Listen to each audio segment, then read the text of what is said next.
Hello friends, आज 21 सितंबर है। आज मनाया जाता है वर्ल्ड अल्जाइमर्स डे। दोस्तों, आज हम आपसे डिस्कस करेंगे अबाउट डिमेंशिया, क्योंकि इस साल का टॉपिक है लेट्स टॉक अबाउट डिमेंशिया।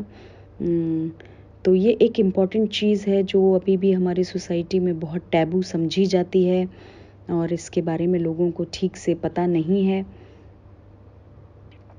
देखिए दोस्तों, जैसे जैसे हमारी बॉडी में एजिंग होती है, स्पेशली जैसे आफ्टर 40 इयर्स ऑफ लाइफ, ऐसा माना जाता है कि हमारी बॉडी जो है वो डेटोरिएट होना शुरू हो जाती है। तो हमारी बॉडी में जो स्पेशली न्यूरॉन्स होते हैं वो जैसे अगर देखिए, हमारी बॉडी के हर सेल में कुछ टूट फूट होती रहती है, लेकिन नए बॉडी सेल्स बनते रहते हैं। ठीक है, तो अगर उनकी जितनी भी डेथ हो रही है सेल्स की और वापस जितने भी बर्थ हो रही है, तो अगर वो रेशो मेंटेन्ड है तो बॉडी ठीक ठाक चलती रहती है ना। जब अगर बॉडी के सेल्स में डेथ ज़्यादा होने लगे और उनकी जो भी बर्थ हो रही है वो कम हो जाए, तो हमारी बॉडी एजिंग की तरफ मूव करती है। अब स्पेशली जो हमारे दिमाग के सेल्स होते हैं, जिनको हम न्यूरॉन्स बोलते हैं, अगर उनमें सेल डेथ होने लगे तो ये सेल्स जो हैं वापस रीजनरेट नहीं होते, जिसकी वजह से लोगों को की मेंटल कैपेबिलिटीज़ में प्रॉब्लम आने लगती है, स्पेशली आफ्टर 40 इयर्स और स्पेशली 60-65 के आसपास ये प्रॉब्लम्स जो हैं वो ज़्यादा प्रोमिनेंट हो जाती हैं। तो डिमेंशिया जो है वो उसके जो सिम्टम्स होते हैं दोस्तों, वो ऐसे होते हैं कि इंसान जो है अपनी जो चीज़ें उसे बहुत ज़्यादा याद थी ज़िंदगी भर, उनको भूलने लगता है। जैसे कि अगर कभी बाहर जाएगा जो भी बंदा है तो अपने ही मोहल्ले में चकराने लगेगा, लोकेट नहीं कर पाएगा अपना घर। तो ये मतलब जो भूलने लगते हैं लोग धीरे धीरे, और ये विद एज जो है ये चीज़ बढ़ती चली जाती है। फिर आसपास अपने लोगों को भूलने लगते हैं, अपना ही नाम भूल जाते हैं। ये मतलब बहुत ही सीवियर केसेस में होता है। और एक तो लोगों की मेमोरी लॉस होता है, और फिर थिंकिंग स्किल्स भी कम हो जाती हैं। अगर आप उन्हें कुछ समझाने की कोशिश करें तो वो जैसा पहले समझते थे शायद अब समझ ना सकें। बिहेवियर में प्रॉब्लम आती है, क्योंकि शायद मुझे ऐसा लगता है कि वो बेचारे ख़ुद को ही नहीं समझ पाते होंगे कि ये मेरे साथ क्या हो रहा है, मेरी लाइफ इतनी डिपेंडेंट होती जा रही है। तो इस वजह से चिड़चिड़ाते होंगे या जो भी है, उनके बिहेवियर में प्रॉब्लम आने लगती है। और वो ये सब होता है ब्रेन के जो सेल्स हैं हमारे न्यूरॉन्स, उनमें सेल डेथ की वजह से। ठीक है, तो ये एक बड़ी प्रॉब्लम है, क्योंकि जितने भी एल्डरली हैं हमारे यहाँ, बुज़ुर्ग हैं, वो हमारी सोसाइटी का एक इम्पॉर्टेंट पार्ट हैं, क्योंकि उन्होंने अपनी ज़िंदगी के 50-60 साल गुजारे हैं। तो आप समझ सकते हैं कि कितनी नॉलेज होगी उनके पास, है ना। और जो भी फील्ड में वो काम करते थे उसकी कितनी समझ होगी। तो ये एक ऐसा रिजर्वॉयर है जिसकी सोसाइटी को बहुत ज़्यादा ज़रूरत होती है। लेकिन यही एक स्टेज है जहाँ पर हमारी बॉडी जो है वो साथ देना छोड़ने लगती है और सेल डेथ ज़्यादा होने लगती है। टुवर्ड्स एजिंग हमारी बॉडी बढ़ रही होती है। तो बहुत सारे लोगों में इस टाइप की प्रॉब्लम्स आ जाती हैं। लेकिन हमें ये भी सोचना चाहिए कि जो भी एल्डरली लोग हैं, बुज़ुर्ग लोग हैं सोसाइटी के, वो बहुत ही अहम हिस्सा हैं हमारी सोसाइटी का, और उनकी प्रॉब्लम्स को एड्रेस करना हमारे ऊपर फ़र्ज़ बनता है। स्पेशली अगर हमारे फैमिली में कोई है, या अगर हमारे मोहल्ले में कोई हैं, तो उनकी प्रॉब्लम्स जो भी हों उनको एड्रेस करना हमारे ऊपर फ़र्ज़ बनता है। क्योंकि ये वो लोग हैं, देखिए दोस्तों, जिन्होंने हमारी सोसाइटी की तरफ कंट्रीब्यूट किया है। आप अगर आज सोसाइटी में कोई भी डेवलपमेंट देख रहे हो, कुछ भी किसी भी तरीके का, वो उन लोगों की वजह से है जो अब तक इस दुनिया में थे, है ना। और उनका एक इम्पॉर्टेंट पार्ट, जो लोग ज़िंदा हैं, वो हमारे बुज़ुर्ग हैं। तो इनकी इज़्ज़त करना बहुत बनता है। दूसरी बात यह है कि इन्होंने क्योंकि इतनी लंबी लाइफ जी है, तो इनसे हम बहुत कुछ सीख सकते हैं। और ऐसा कहा भी जाता है कि हमें अपनी लाइफ दिन भर का कुछ हिस्सा 60 साल से ऊपर के लोगों के साथ और 6 साल से नीचे बच्चों के साथ ज़रूर गुजारना चाहिए, क्योंकि देखिए वहाँ आपको एक्सपीरियंस मिलेगा। जब आप बुज़ुर्गों के साथ रहेंगे और बच्चों के साथ रहेंगे तो आपको मासूमियत सीखने को मिलेगी। तो ये दोनों चीज़ें बहुत ही इम्पॉर्टेंट फैक्टर है, और यही चीज़ें हाँ दोनों लोग हैं सोसाइटी के जो सबसे ज़्यादा नेग्लेक्टेड होते हैं, क्योंकि ये लोग जो हैं वर्क फोर्स में नहीं आते। वर्क फोर्स में ज़्यादातर लोग रहते हैं 20 years to up to 50, 55, 60 years. तो इसके बाद स्पेशली लोग रिटायर होने लगते हैं 60, 65 के बाद। तो और भी उनके ऊपर फाइनेंशियल क्राइसिस भी आ जाती है, बॉडी में ताकत उतनी बचती नहीं है, तो वो कुछ और काम भी नहीं कर पाते हैं अपने। और हो सकता है कुछ केसेस में, जैसे अगर डिमेंशिया हो गया तो वो बिल्कुल ही डिपेंडेंट हो जाएं और दूसरों का साथ, उन्हें दूसरों की मदद लेनी पड़े अपने नॉर्मल काम में जो पहले वो आराम से किया करते थे, जैसे बैंक जाना। अब हो सकता है वो बैंक का काम इतने अच्छे से ऑपरेट ना कर पाएँ।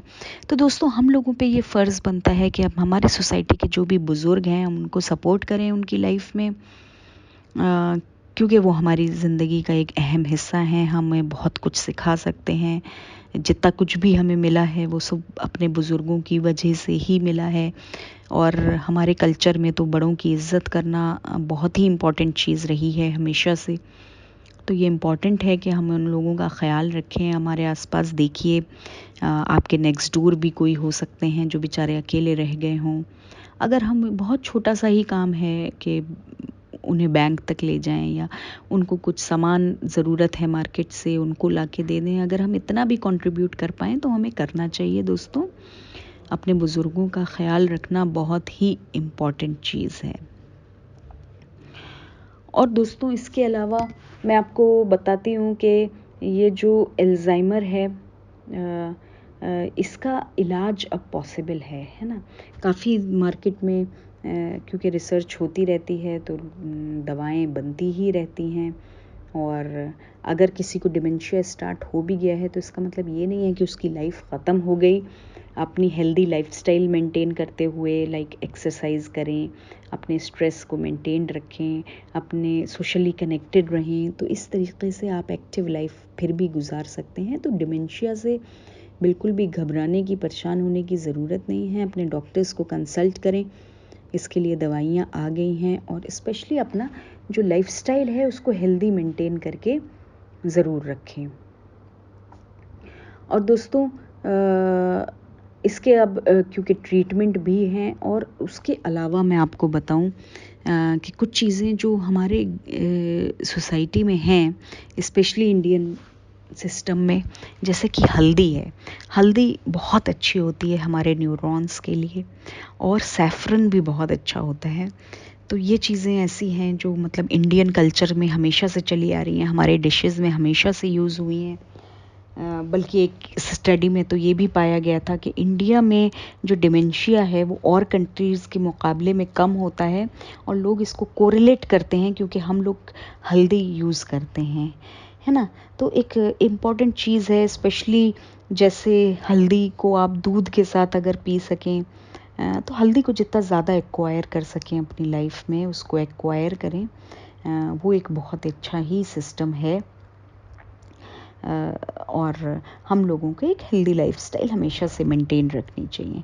देखिए दोस्तों, हम लोगों को अपना भी कोशिश करनी चाहिए कि हमारे में भी एजिंग जो है और स्लो हो जाए, है ना। और उसका एक इम्पॉर्टेंट एस्पेक्ट यही होता है कि एक हम हेल्दी लाइफस्टाइल गुजारें, अच्छी डाइट लें, और एक्सरसाइज करें रेगुलरली, और जैसे मैंने बताया सैफरन का यूज़ करें, हल्दी का यूज़ करें। तो ये बहुत इम्पॉर्टेंट चीज़ें हैं जो मेंटल हेल्थ को मेंटेन रख सकती हैं। तो ये सब कुछ हमें अपने लिए भी करना चाहिए। और अगर कोई सोसाइटी में आपको मिलता है जिसके अंदर ये प्रॉब्लम आ गई है, तो उसकी मदद करने की हमेशा कोशिश करते रहना चाहिए। और देखिए, यही दोस्तों, डिमेंशिया जो होता है फिर आगे बढ़ के और अल्जाइमर डिज़ीज़ बन जाता है, जिसको ये वर्ल्ड अल्जाइमर डिज़ीज़ आज मनाया जाता है। इसकी अवेयरनेस फैलाई जाती है क्योंकि ये बहुत बड़ा इकोनॉमिक लॉस है किसी भी सोसाइटी के लिए। और फिर एल्डरली केयर पे बहुत ज़्यादा पैसा खर्च होता है। तो अगर हम कोशिश करें एक हेल्दी लाइफस्टाइल मेंटेन करने की, फिर ये एजिंग की प्रॉब्लम सोसाइटी में अगर हो भी तो और डिलेड हो, क्योंकि 40 साल से ये चीज़ इंक्रीज़ हो सकती है ना, और अप टू 60-65 ये चीज़ मतलब आपको दिख जाएगी कि हाँ किसी के अंदर भूलने की बीमारी आ रही है। तो एल्जाइमर के डिफरेंट स्टेजेस हैं। स्टेज 1 होता है नो इम्पेयरमेंट, फिर very mild decline, moderate decline, moderately severe decline और फिर वेरी सीवियर डिक्लाइन। ये वो स्टेज होती है। फिर जो है ब्रेन में जो पोर्शंस होते हैं वो डाई करने लगते हैं और फिर इंसान जो है बिल्कुल ही सीवियरली क्रिपल्ड हो जाता है। तो एनीवेज हमें ये चीज़ें रोकनी है। जब भी हमें डिमेंशिया भी दिखे किसी में, तब से ख्याल रखना है उसको सपोर्ट करिए, अपने आसपास देखिए जिन लोगों को ये प्रॉब्लम है उन्हें कोशिश करिए कि उन्हें अकेले ना छोड़ें, क्योंकि अकेले रह के इंसान और ज़्यादा डिप्रेस्ड हो जाता है। ख़ुद को भी अकेले मत रखिए कभी, सोशली कनेक्टेड रहिए, बहुत इम्पॉर्टेंट है। जब से ये सोशल मीडिया आया है तब से लोग सोशल मीडिया पे ज़्यादा रहते हैं, एक दूसरे से कनेक्शन कम हो गया है। इस चीज़ को रिवाइव करने की बहुत ज़्यादा ज़रूरत है सोसाइटी में, कि जितना हम अपने दूर के दोस्तों से कनेक्टेड रहते हैं ऑन सोशल मीडिया, उतना ही हम कोशिश करें कि अपने आसपास के लोगों का भी ध्यान रखें और ख़ुद भी हम एक हेल्दी लाइफस्टाइल जिएं। और हमारे आसपास एल्डरली लोग हैं, बुज़ुर्ग हैं, उनको भी अपने साथ वॉक पर ले जाइए। क्या है, सुबह ले जाइए, शाम को ले जाइए, जब भी आपके पास टाइम हो। ज़रूरी नहीं है हमारे पास दिन भर टाइम हो, हमें ऑफिस भी जाना होता है, लेकिन अगर उसके बाद हमारे पास कुछ भी टाइम बचता है तो अपने बुज़ुर्गों के साथ अपने आसपास घर में हो या अपने मोहल्ले में हो, उनके साथ गुजारिए। और कोशिश करिए कि अगर पूरा मोहल्ला मिलकर एक ओल्ड होम बना सके जहाँ पर ये लोग आएँ, शाम को अपना अच्छा टाइम गुजारें। क्योंकि देखिए दोस्तों, 60-65 तक पहुँचते पहुँचते सब लोग ज़्यादातर रिटायर हो जाते हैं। फिर उनके समझ में नहीं आता कि वो अपनी लाइफ के साथ क्या करें, क्योंकि हमेशा बाहर जाने की आदत होती है, रोज़ उठना, तैयार होना, वो लाइफस्टाइल उनका ख़त्म हो जाता है और अब उनके पास कोई काम नहीं होता, पैसे भी कम हो जाते हैं, तो लोगों को अपनी लाइफ जो है वर्थलेस लगने लगती है। तो इसलिए कोशिश करिए उनके इमोशंस को समझिए। और जब फिर बॉडी अगर अपनी साथ ना दे कि हम भूलना शुरू हो गए और अब हमारे अंदर इतनी ताकत भी नहीं है कि हम बाहर जा सकें, तो ये बहुत ही डिप्रेसिंग मोमेंट होते हैं। तो कोशिश करिए अपने बुज़ुर्गों की हर तरीके से मदद करिए, फ़िज़िकल सेंस में उन्हें कहीं ले जा सकते हैं या उनके लिए कुछ सामान ला के दे सकते हैं ख़ुद, या फिर उन्हें इमोशनल सपोर्ट चाहिए तो वो दीजिए ज़रूर।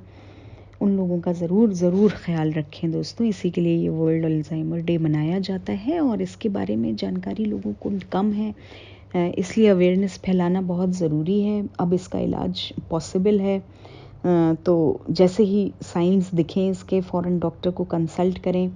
जिसमें से मेमोरी लॉस एक चीज़ हो सकती है कि इंसान अपनी नॉर्मल रखी हुई चीज़ों को भूलने लगे, अपने घर का पता और वो भूलने लगे। तो ये जो है, जब भी आपको किसी में साइंस दिखें तो डॉक्टर को ज़रूर कंसल्ट करें, क्योंकि सबके मेडिकेशन सब अवेलेबल हैं। एंड देन हेल्दी लाइफस्टाइल हमेशा से मेंटेन करिए, सिर्फ बुज़ुर्गों का ही नहीं, अपने ऊपर भी ध्यान रखिए। ज़्यादा तले भुने खाने ना खाएं, हेल्दी फ्रेश फ्रूट्स खाएं, हेल्दी खाने खाएं, वॉक पे ज़रूर जाएं, हेल्दी लाइफस्टाइल मेंटेन रखें, टर्मरिक का, सैफ़रन का यूज़ करें, ताकि एजिंग जो है वो और डिले हो सके। और अगर किसी में डिमेंशिया स्टार्ट हो गया है तो वो भी अपनी जो भी स्टेज है उस पर रिस्ट्रिक्टेड रहे और ज़्यादा ना फैले और ज़्यादा लाइफ की क्वालिटी को ख़राब ना करे। तो ये वर्ल्ड अल्ज़ाइमर डे जो है ये एक इम्पॉर्टेंट स्टेप है जो लिया जाता है टूवर्ड्स एल्डरली केयर। और इन जो भी हमारे आसपास के बुज़ुर्ग हैं, तो मैं ये कह रही थी कि उन लोगों को देखिए एक हेल्दी इन्वायरमेंट प्रोवाइड करना हम लोगों का काम है, क्योंकि जब हम लोग छोटे थे तो इन लोगों ने हमारे लिए बहुत काम किया है ना। माँ बाप काम करते हैं तब बच्चों को एक हेल्दी सोसाइटी मिलती है, हमें माहौल मिलता है कि हम पढ़ पाएँ, तो हम पढ़ाई करते हैं। और हमारे आसपास के भी जो बुज़ुर्ग थे, चाहे वो हमारे ख़ानदान के हों, चाहे मोहल्ले के हों, उन्होंने कहीं न कहीं हमारी लाइफ में बहुत अहम किरदार निभाया है। तो अब जब वो इस स्टेज में हैं कि वो अपने आप को हेल्पलेस महसूस कर रहे हैं, तो हमारा फ़र्ज़ बनता है कि हम उनकी मदद करें। उनके इमोशंस को समझना बहुत इम्पॉर्टेंट है दोस्तों। देखिए, आज तक आप ख़ुद अपने ऊपर रख के देखिए कि हम हर काम कर रहे हैं अपना, और यही जो काम हम छोटे-छोटे अपने खुद आराम से करते हैं, वो ही हम ना कर पाएँ, तो कितनी चिड़चिड़ाहट होगी इंसान को। तो अगर वो कुछ सुना भी देते हैं, स्पेशली मैंने देखा है, मेरे फादर खुद 85 ईयर्स के हैं, एंड बहुत सारी उनको भी प्रॉब्लम्स हैं, भूलने की तो बहुत आदत है। हम लोग उन्हें कभी अकेला नहीं छोड़ते, बाहर तो बिल्कुल नहीं जाने देते अकेले। लेकिन फिर भी उनकी जैसे आदत है कि वो बहुत ज़्यादा चिड़चिड़ाने लगते हैं। तो हम लोगों को उस वक्त वो टाइम होता है कि हमें पेशेंस से डील करना, पेशेंटली उनको डील करना होता है। क्योंकि जब हम बच्चे थे तो ऑब्वियसली उन्होंने भी कहीं ना कहीं बहुत पेशेंटली हमें ग्रो अप किया है। हम लोग जब बड़े हो रहे होते हैं, हर स्टेज पे कुछ ना कुछ गलतियां करते रहते हैं, तो ये हमारे बुज़ुर्ग ही हैं जिन्होंने हमें हर स्टेज पे संभाला है। तो अब हमारा फ़र्ज़ बनता है ऑब्वियसली कि हम उन्हें संभालें, एक अच्छा एनवायरनमेंट उन्हें प्रोवाइड करें, कोशिश करें कि उनको किसी न किसी चीज़ में बिज़ी कर दें। जितनी भी उनकी मेंटल और फिज़िकल कैपेबिलिटी है, ऑब्वियसली उनके ऊपर ज़ोर ना पड़े, प्रेशर ना पड़े, कोई स्ट्रेस ना आए उनके ऊपर, क्योंकि स्ट्रेस बहुत ही हार्मफुल चीज़ होती है, इससे डिमेंशिया और बढ़ता है। तो जितना काम वो अपनी मर्ज़ी से, अपनी खुशी से कर पाएँ, उसमें उनको इन्वॉल्व करें, उनके सोशल ग्रुप्स बनवा दें, ताकि शाम को लेट्स से वो बैठें, अपने दोस्तों के साथ बैठें, हंसी मजाक करें, चाय पिएं और अच्छे अपना वक्त एंजॉय करें। ऐसे हम हेल्दी होम्स उनके लिए बना सकते हैं, और जहाँ बच्चों को भी इन्वॉल्व कर सकते हैं, तो दोनों का ही एक अच्छा टाइम पास होगा। शाम का टाइम यूजुअली सबके पास फ्री होता है, ख़ुद भी इन्वॉल्व हो सकते हैं क्योंकि ऑफिस टाइम भी ऑफ हो जाता है। तो इस टाइप का अगर हम सोशल गैदरिंग्स उनके लिए अरेंज कर सकें, आजकल कोरोना एरा है, लेकिन सोशल मीटिंग्स फिर भी अरेंज की जा सकती हैं, ऑनलाइन मेंटेन की जा सकती हैं। लेकिन अगर आपकी बिल्डिंग में ही बुज़ुर्ग हैं और आपको पता है कि पूरी बिल्डिंग में कोई ऐसा कोरोना पॉजिटिव केस नहीं है, या उन लोगों की टेस्टिंग करवा दें, तो फिर वो लोग, उन जो लोगों का टेस्टिंग हुई है, वो आपस में मिल सकते हैं।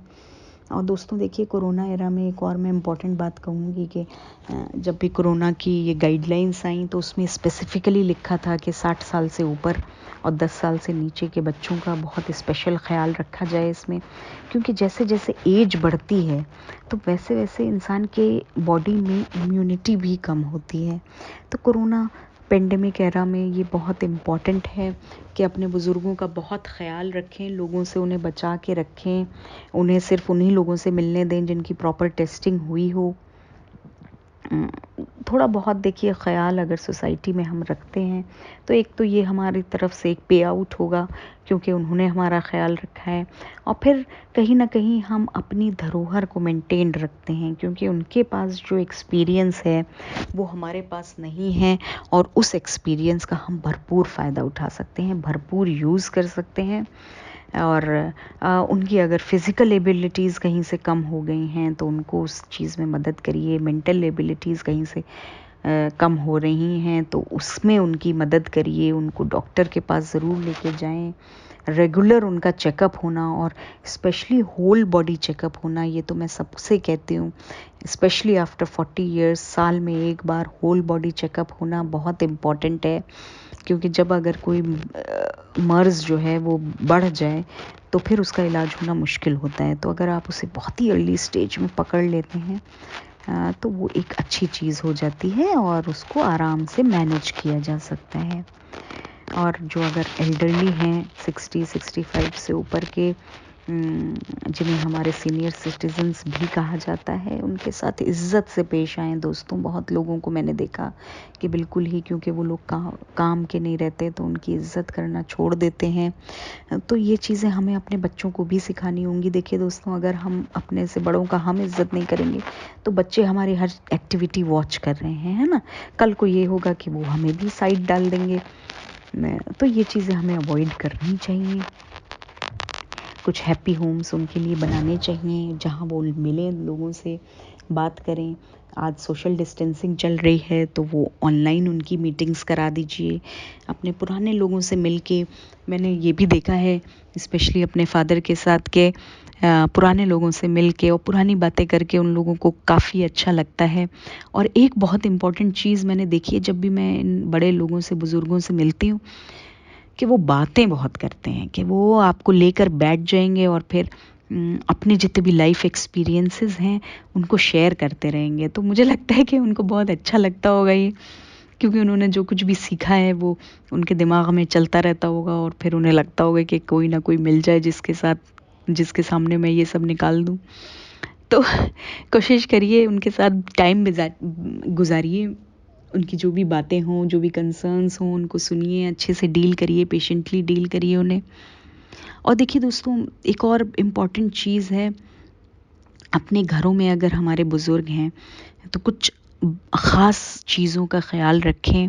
बुज़ुर्ग ही नहीं, छोटे बच्चे भी हों तो घर में कहीं नोकीली चीज़ें या कोई ऐसी चीज़ें जिस पे वो पैर पड़ के लड़खड़ा सकते हैं, ऐसी चीज़ें पड़ी ना रहने दें।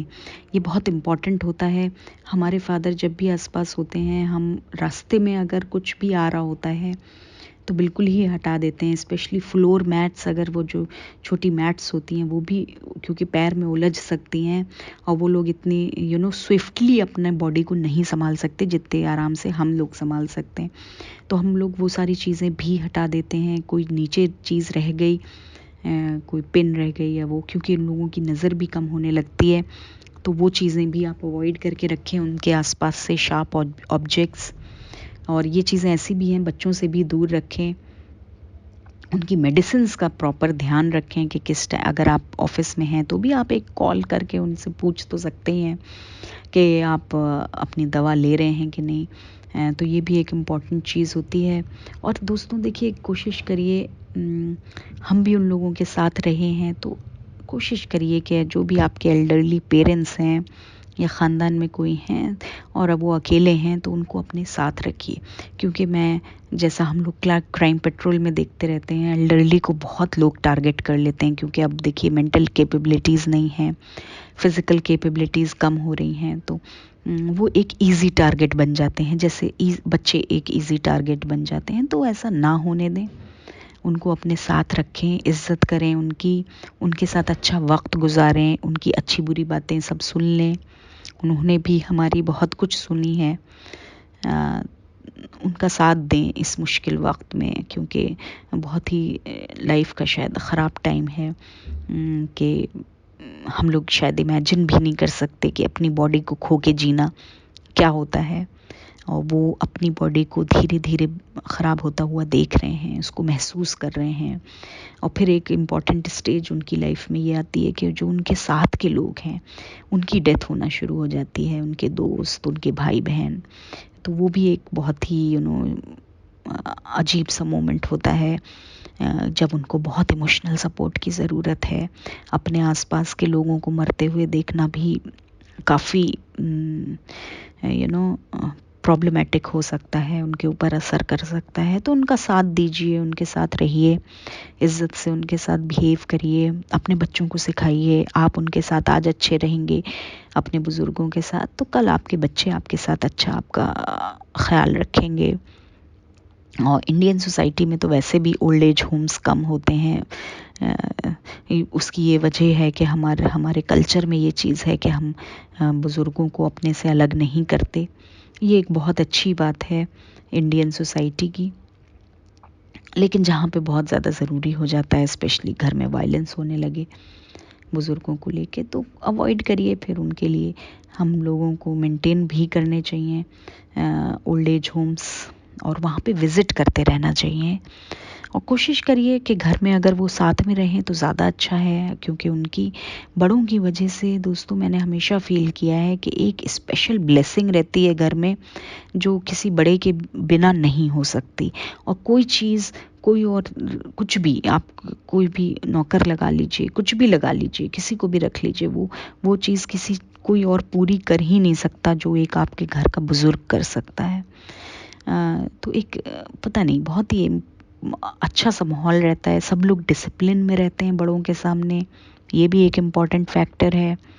और बच्चे हमारे बहुत कुछ उनसे सीख सकते हैं, उनके साथ रह के बहुत कुछ सीख सकते हैं। बहुत मतलब फैमिली में एक अजीब सी वार्मथ होती है जब घर के बुज़ुर्ग जो हैं वो घर में रह के और खुश रहें सबसे, तो उनकी जो ब्लेसिंग्स हैं वो हमेशा लेते रहें।